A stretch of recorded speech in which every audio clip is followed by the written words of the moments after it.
need truth and life. Here is the Brother Leon Show. You better recognize.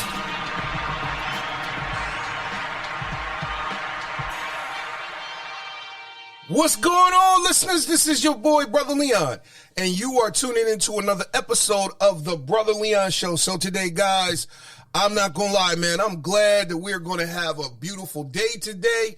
But today on our show, first time ever, Jen Diamond.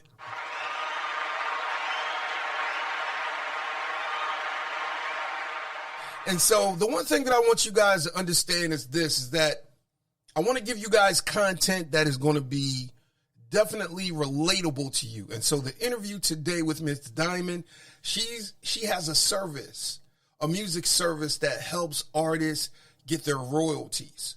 And so today we're going to talk about that. If you are a music artist, if you're trying to get into ASCAP, BMI, if they owe you money, she is the go-to lady.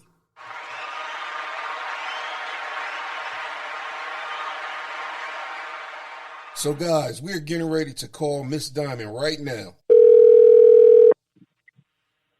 Hi. Hey, good morning. How you doing, Miss Diamond? Hi, how are you? Hey, real good. Let me give you some applause.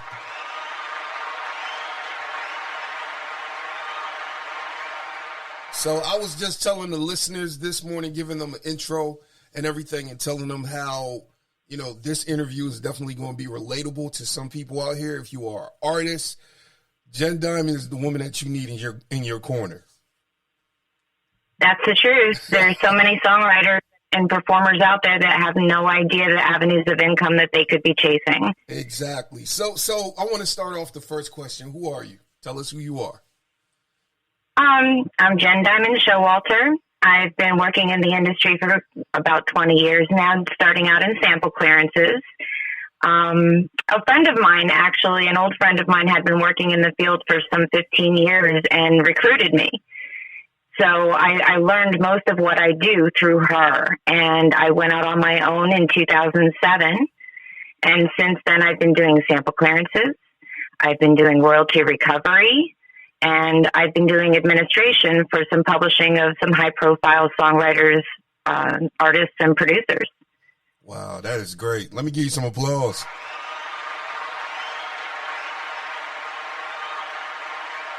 So let me ask you this. Like, if I were to put a title on you, what would the title be? Glorified secretary to a lot of legendary producers, artists, and songwriters. It's the honest to God truth. I push a lot of paper. I do a lot of negotiations, things that, you know, the creative don't want to deal with. Wow, you almost sound like a musical attorney, a musical lawyer. No, I actually wish I went in that avenue, but I didn't.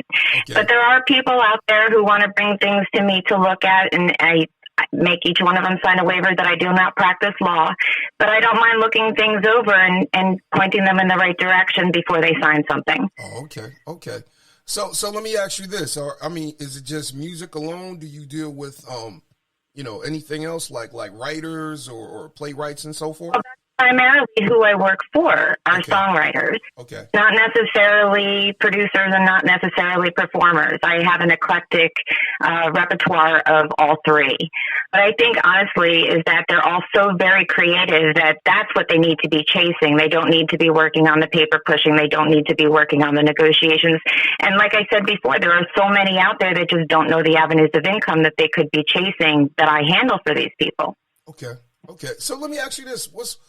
What was like your backstory? How did you, become, get into this whole field? Well, like I was saying, an old friend of mine, we're dating back maybe 25 years, had been in the industry for some time. And when she moved from New York to Delaware, she recruited me. Okay. And she's actually the #1 sample clearance agent in the world. Wow. And I learned an awful lot from her. And then I had become interested in doing publishing, and I had worked with Madeline Smith. Madeline Smith is who handles Ice Cube's repertoire. And she brought a lot of the West Coast guys to me back in early 2000s, and we've been working together ever since. She's almost a role model for me in the publishing field. Wow, that's great. That's real great. Let me just ask you this, and I know a lot of artists may listen to this interview. But what is BMI? What is ASCAP to those who may not know? Well, performing rights organizations, or PROs as they might be known, are very important, and there's three of them in the United States. There's BMI, there's ASCAP, and there's CSAC. Okay. CSAC is one that I don't really recommend to people, and I don't like saying that very much, but they're owned by, they're a corporate company, whereas ASCAP and BMI are run by authors and composers. So, I mean, between ASCAP and BMI, you're not going to see any different type of royalties. They both report just the same. The income is just the same. What I recommend, though, is that they absolutely affiliate themselves as both a songwriter and a publisher, especially with ASCAP, because if you're not registered with or affiliated with them as a publisher, you're missing half of your performance income. Wow. I just thought that with ASCAP, all it was just performance. It is. It is nothing but performance. So it's radio play, it's digital jukeboxes, it's also ex-US. I mean, they can collect some money outside of the US, which is certainly something, Yeah. But you want to keep an eye on things like that. You want them to report that income, but it is really based on performance alone. And a lot of people don't know too, if you're doing stage performance, you can submit that set list to your songwriter account and be paid on top of your stage fee. Okay, I gotta give you some applause. So let me ask you this. So is that the reason why so many artists live on the road? I don't know, to be honest with you. I don't have too many artists that I work with, to be honest with you. Mm-hmm. And a lot of them aren't touring right now, especially with the COVID pandemic. Yeah. COVID shut down a lot of stuff. I mean, venues. It did. I had a brief conversation with T. La Rock telling me that he had to cancel 2 international tours because of it. Dang, that's jacked up. So I guess this whole versus thing, I mean, that's pretty much good right now. Everybody's loving that. Awesome. I really like verses. I try to watch every one of them. Yeah. So let me ask you this. What was the first time? I mean, you journeyed into this field and everything. When did you say to yourself, hey, I want to start doing this thing professionally? Well, okay, so as a sample clearance agent, you're not supposed to help any of the songwriters with their mechanical royalties. You're supposed to point them in the right direction at the label. Okay. And I had become friendly with one of the songwriters. He called me on my cell phone and said that he's left messages in the copyright department. No one is calling him back. So I said, hang on a second. I picked up my office line and I called, and they picked up on the first ring. I said, there's something really wrong with this. So I started, reaching out for songwriters on behalf of songwriters. And I thought that this way I can start my own publishing administration. I can start my own royalty recovery and be paid for my services. But quite frankly, it's my contacts. Okay. The copyright department works so hard at what they do. And I know when I'm asking them to do something outside of their normal routine, it's probably not easy for them.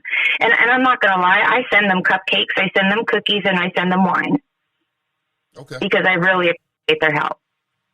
Okay. That definitely helps. So, I mean, I think the thing is that a lot of times people, they just get frustrated when it just seems like they're hitting a brick wall at times. Right. So, and I tried to break that brick wall. Okay. Well, hey, I just want to say thank you for everything that you've been doing.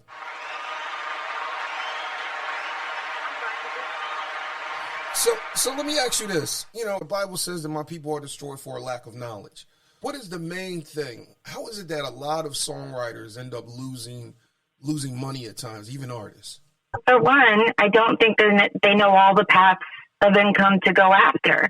Like I said, with your songwriting account and stage performance, a lot of people don't know that they can submit their set list.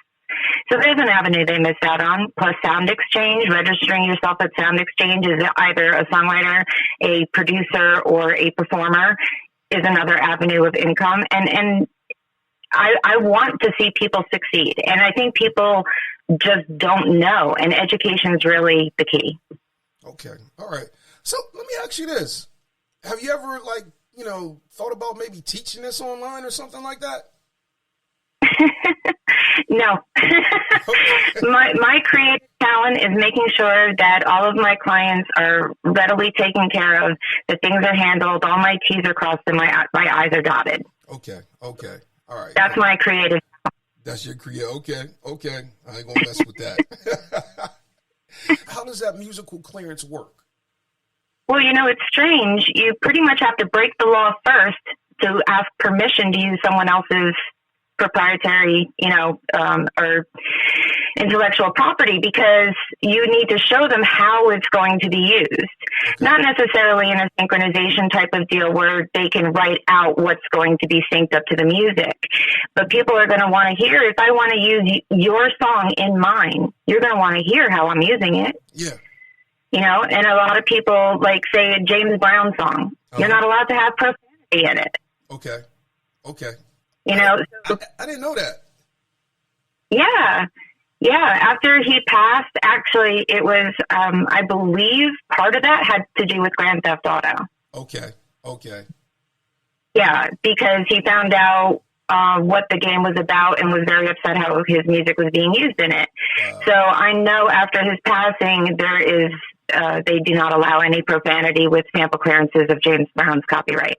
Are there any other artists who have stipulations in their clearance? I had no. I mean, I know on the master side, there's a weird clearance for It Takes Two.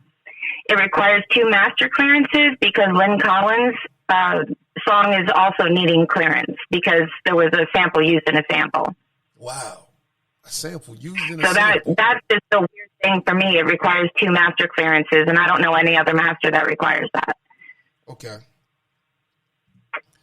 But on the publishing end, no, I can't think of any others that really have stipulations. I mean, if the copyright holder that I'm going to has to go to their client for permission, they may have stipulations at that point. Okay then. Okay, I totally get it. So it's almost like it's easier to ask for forgiveness than permission. That's what that sounds like. Well, we've had denials. Don't misunderstand me. I recently did a clearance for a local guy that wanted to use one of the G-Funk classics. And Warren G wanted $25,000 for a 30-second needle drop. Oh, my Lord. It was smart, to be honest with you. It was really smart because, like I said, it was a local guy. Who's to say that he would have made back anything in royalties? Yeah. Okay. So it was smart. It really was. Okay. But basically, you have to break the law first. Mm-hmm. You have to show the other copyright holder how it's going to be used. They tell you what type of money they want in return, and I negotiate that depending upon my client's budget. Okay. Well, let me ask you this, because you're talking about budgets. The one thing that I'm starting to hear now is percentages. Can you tell us how that whole thing works, how the money works with, with royalties and songwriting and so forth? Yeah, there's actually a very basic formula, and a little difficult to do without a visual, but normally I would write down 2 columns, music and lyrics, composing and being an author. And then underneath each column, I would write who participated to each, and then you can simply split them up to a total 100. Oh, okay. So you're looking at who's on the author side, who's on the composer side. You're totaling or splitting up the percentages based on how many people are in that column. Okay. It's a very simple formula, really, because once you get down to the basics, then you start thinking, okay, well, maybe this person put a little more into it. So instead of them getting 15%, we'll give them 20. Yeah. Okay. I totally get it. So you got the guy that writes the song. Basic formula you can start with, and then you can manipulate it as you move forward. Okay. I'm starting to see it. So you have the author of the song who pretty much gave you the words, and then you have the guy that puts the words to music. Right. So let's say you and I wrote a song, and we wanted to determine how much, you and I should get as splits. So let's say you both wrote the lyrics and did some of the music. So you go under both columns. Okay. But I only did some lyrics, so I only go under the lyric column. Okay. So now you and I get 50% each on the lyric column, or on the music column, and you get the remaining on the lyric column. Okay. So it just totals up that you would end up getting 2/3 of the song, and I would get 1/3 of the song. because you wrote or did more music than I did. I didn't do any music. Okay.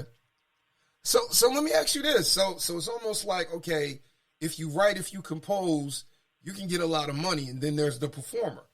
So it's almost like, who gets what? Who gets most of the bulk share? Is it the author, the composer, or is it the artist at times? It depends on who did what. It really does. It depends on who did what. If you did more music than me, then you're going to get more. Okay. So even if I'm like a breakout, writer and composer? Yeah, absolutely. I mean, shares don't change based on your popularity status, you know. Okay, I'm glad you said that, because I'm glad you said that, because I actually thought that if you was a breakout artist, then, depending on who the performer was, you may be getting a little bit of money. Well, I mean, the artist is always going to have his artist royalties that a songwriter is not going to see. Okay. Because the songwriter gets the publishing side of the income. So the publishing goes to the songwriter, whereas the artist side goes to the performer. Now, if the performer had written on the song or had, done some of the music on the song, then they also get publishing as well. Okay. The whole publishing thing, and how does that work? Well, with publishing, if you're getting a certain percentage from a song, you would simply submit your mechanical license to the label releasing the song. Okay. That mechanical license will bind them to pay you your mechanical royalties, which is your publishing. Okay. You need to make sure, too, that you're registering the song with your performing rights organization so that every time the song is played, you're getting paid. Okay. So, yeah, you definitely got to make sure that you're with BMI or ASCAP in order to get paid. Absolutely. You're missing so much money if you don't register with BMI or ASCAP, for sure. Okay. So how does one get into those organizations? Is there like a fee, or do you have to do any work commercially? Yeah, it's really simple, actually. If you go onto the ASCAP website, there's a link there that says, sign up as a creator, and you would start your account. And you'd be able to follow through with your account by registering your songs there. And you get paid based on what your registrations are and what the income is for those registrations. So I think it's $45 to affiliate as a songwriter and $45 to affiliate as a publisher. So it would be $90 in total. For BMI, it does cost more. Okay. I believe it's $90 to affiliate as a songwriter and $90 to affiliate as a publisher. So having said that, I'm sorry, excuse me. Registering as a songwriter is free. Oh, okay. That's why most people register with BMI as a songwriter and not as a publisher. Okay. So I recommend people affiliate as a publisher. And then I think it's $90 to affiliate as a publisher, but people don't normally want to pay that $90. So, BMI allows something that ASCAP does not. So let's say you don't have a publishing company, but you want to register your song, and you own 100% of it. Instead of putting 50% under your publishing or under your songwriting and 50% under your publishing, you would put 100% under your songwriting. BMI allows that. ASCAP does not. You have to have a publishing entity for ASCAP. Okay. So let me ask you this. So a lot of people don't want to spend the money, so they put the 100% under their songwriting account. Okay. How do people develop these publishing houses to a certain degree? It's like, okay, my music is published by so-and-so. Right. Well, if they're signing administration deals or co-publishing deals with other companies, then those companies, such as Diamondsong Services, for example, my company here, when people want to use one of my guys' copyright, they have to come to me. They can't just do something with it arbitrarily. If they come to me with a synchronization clearance, I'm the one who signs off on it. Okay. It's very administrative. It is. It's clear cut, and I really do consider myself a glorified secretary. Not in a bad way. I absolutely love what I do, but I do push a lot of paper. I'm not going to lie. Okay. So in other words, if you want to deal with your artists, they got to come to you. You can't go to my artist. You got to come to me. Yeah, you cannot go to my guy direct. No. Okay. I like that because there's definitely protection in that. I like that. Yeah, well, I mean, with some of my guys, they've had people come to them directly, and they just throw me on the email and say, "Here's Jen Diamond, talk with her." Okay. Okay. All right. It happens. That's good. That's real good. So let me ask you this, because I'm not gonna lie, I'm getting ready to show my age. It was mom and pop record stores. I remember Scooter's Records of Wilmington, and I used to go there and get CDs as well as cassettes. So I want to ask you about. I want to ask you about. Do you believe that the digital age or digital download age killed the CD and tape age? Oh, absolutely. Well, I got to tell you, I think the tape age was on its way out anyway. Okay. CDs, downloads, they were wonderful. I mean, even vinyl sales, I got to be honest, because for each sale, it's 0.091 cents per unit, but I'm rounding up to 10 cents. Okay. So it's 10 cents per download. It's 10 cents per CD sale. It's 10 cents per vinyl sale. When you stream a song, it's a fifth of a penny. What? Yes. How can you get YouTube pays a penny? Mm-hmm. Oh my God. How can you get a fifth out of a penny? I'm still trying to figure that out. Well, that's why it takes so long to get any payment, why you need so many streams to get a payment. Jesus. So do I think that the digital age has hurt the music industry? Absolutely. And until some changes are made, nobody's going to be happy with the way paying is done right now. Wow.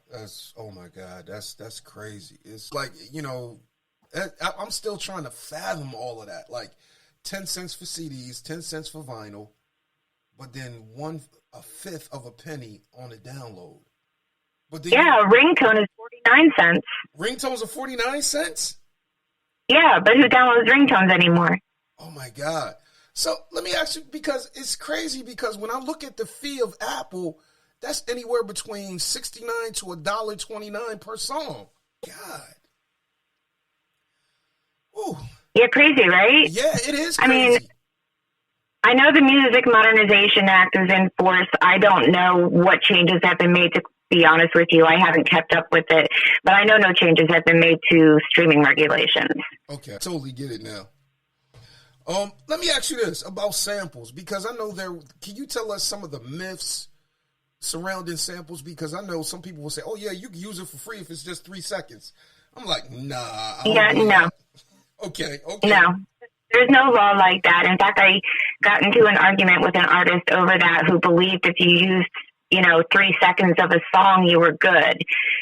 But I had to say, listen, are you using 3 seconds of a song, or are you looping it for 2.5 minutes? Either way, there's no law like that. Okay, because a lot of people say, well, I'm only using 3 seconds.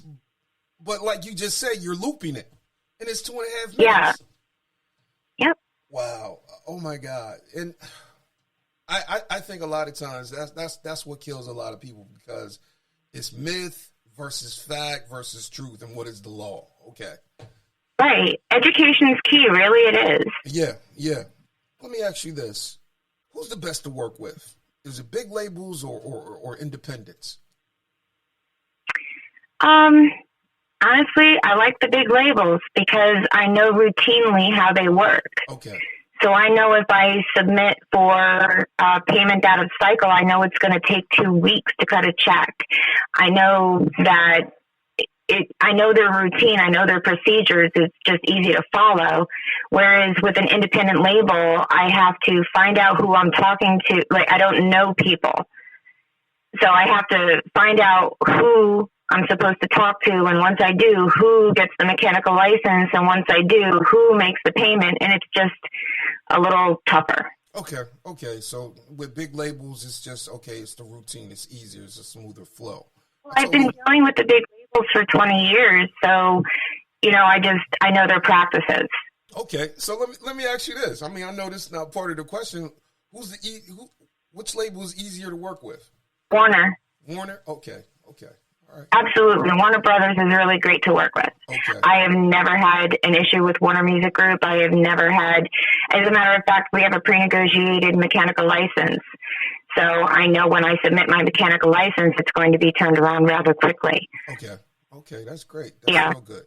So let me ask you this. Are there any artists you are at liberty to say that you're working with right now? Right now I have under administration Cool Kim from the UMCs, or NYOL, however you might know him. Okay. But other than that, I don't have many artists right now. I mean, I used to represent Eric Sermon, Redman, Big Hutch from Above the Law. I had KMG for a little bit, some of Del the Funky Homo Sapien. Let's see. Off the top of my head, that's all I can come up with right now. But I generally work with songwriters more than I work with artists. Okay. Have you worked with anybody from Delaware? Because I know, Delaware had a crop of rappers at one point. Oh, yeah. I've been representing Marketech for the better part of 15 years. Okay. Let's see, John Connor. I've been representing him also for the better part of 15 years. Okay. John Connor is doing amazing things. I have to tell you, he's doing production on major label work. Wow. Okay. Yeah. From little old Delaware. See, and everybody be like, I remember one time somebody was like, are there any actually black people that live? I'm like, man, really? Black people all over the place. And then they're like, Delaware? Man, please, where that at? Really? I'm serious. But, yeah, I get that too. Yeah. And I'm like, come on, really? I'm like, yeah, y'all know who Delaware is now, Joe Biden. That's right. Exactly. Let me ask you this. What's the number one thing that gets people in trouble when it comes to copyrights and using samples and not getting them cleared? I've actually had it happen with a client who came to me with a song that he had Lil Wayne on. And Lil Wayne is signed to Cash Money, you know that. Yeah. And having said that, every time he does a single, it's $50,000 for Cash Money. Every time he does an album release, it's $150,000. Oh no, $100,000 per album, or feature rather. And they could have sued me for $150,000 over this song. Lord. It was released. It was a song released with Lil Wayne on it that nobody went to Cash Money about. It came under my administration because it was done before my administration. Okay. And I happened to know the attorney at Cash Money, and he sent me an email saying, you better call me now. Wow. So everything ended up working in your favor? I mean, they ended up letting you go with that? You know why they did? Because the measly little bits of money that might have come in on it, they didn't want. They said, just take it down. Okay. So we took it down. Okay. So how do you take down stuff? I mean, do you take down like the download or what if there's like physical copies? Better go get them. Okay. Okay. Yeah, once you get cease and desist, it means you get everything. Okay. You're not selling anything more. Okay. So that's the whole thing with the cease and desist. You gotta run and get it. And anything that has been sold, you have to report back to the copyright holder. And we very luckily, did not have to do any of that. Okay. For a person who is, a songwriter, they take and go about, what's the first thing that you would say, hey, this is what you need to know? What's the wisdom that you would give a songwriter and an artist? To make sure that they're affiliated where they need to be. I mean, guys don't want to deal with, and I shouldn't say guys, women too. Songwriters in general don't want to deal with the paperwork involved, or they're afraid to sign things that they don't have someone to have look at it. What I think a lot of songwriters should do is simply make sure that they have a way to have binding agreements with the releasing party and with your PRO. Make sure you affiliate. Those two things are very important. You want to make sure that the label is bound to pay you. Okay. That's the main thing, getting that money. So that's right. Yeah. So let me ask you this, and this will probably be almost the final question. How is it that a lot of artists and even songwriters, how is it that they leave money on the table? By not knowing where to get it. Okay. It's real simple. And I said earlier how your performing sets can be submitted to your songwriting account. You wouldn't believe how many people do not know that. Wow.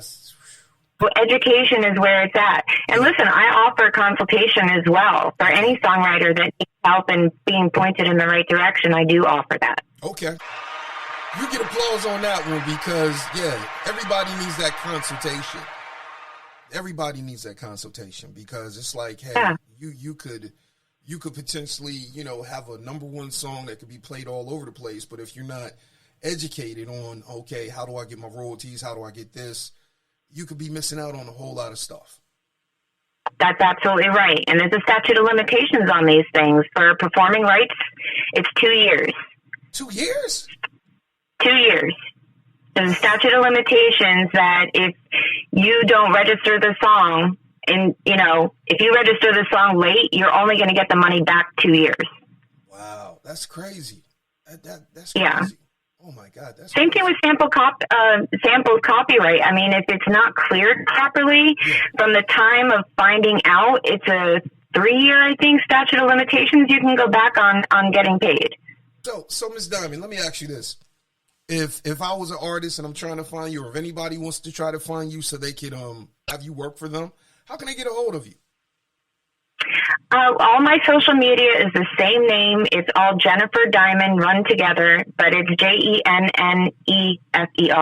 Diamond. Okay. All my social media is like that. My email and my telephone number are both Googleable. Okay.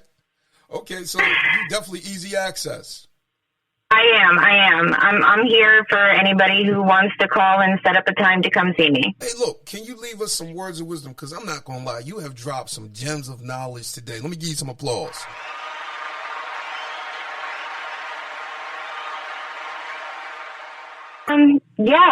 I would recommend and highly suggest that you educate yourself on the different paths of income. I know that these songwriters, artists, and producers, they're creative. Keep creating. Just keep creating. Definitely like that. So, hey, Miss Diamond, I want to say thank you for coming on the show. I want to say also thank you for what you're doing here in Delaware and the people that you're helping out. I just want to say thank you for all of that.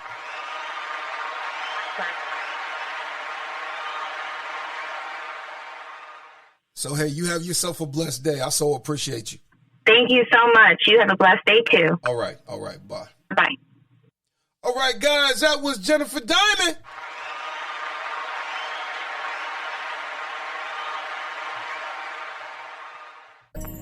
So the one thing that I want you guys to get from this interview today is that you cannot afford to allow yourself to be ignorant when it comes to multiple streams of income. So, educate yourself. Educate yourself on how this whole music industry works. Because trust and believe there are people out here who are going to exploit your ignorance. And so I'm so thankful that Miss Diamond, she is here to help. She is here to protect. She is here to promote. But also she can show you where the ins and outs are. So that is the takeaway from today's interview. And so, guys, I'm telling you right now, man, if you are an artist, if you are a songwriter, or even if you're looking to have clearance on any type of project, Jen Diamond is the go-to. So you guys be blessed, and you check her out.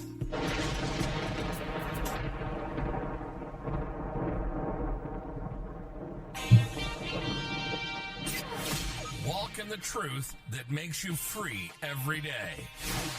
Follow Brother Leon on all social media outlets.